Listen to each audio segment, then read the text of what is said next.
Dans cette librairie spécialisée, aux côtés des mangas à succès, on trouve depuis quelques jours Achise de Stéphanie Le Chevalier. À 29 ans, la jeune autrice vient de sortir son tout premier album aux éditions Ankama.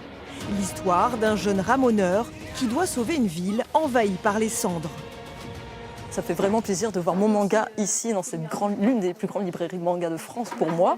J'ai vraiment hâte de voir le retour des lecteurs, ce qu'ils vont penser sur ce tome 1, leur avis, que ce soit positif comme négatif. J'ai vraiment hâte.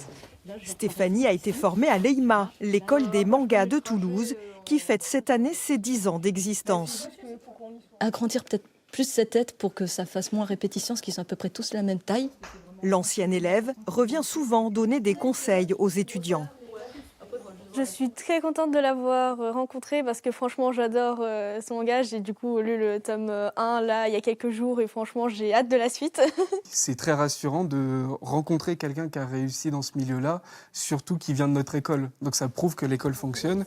La jeune autrice est persuadée que devenir un mangaka français, c'est désormais possible.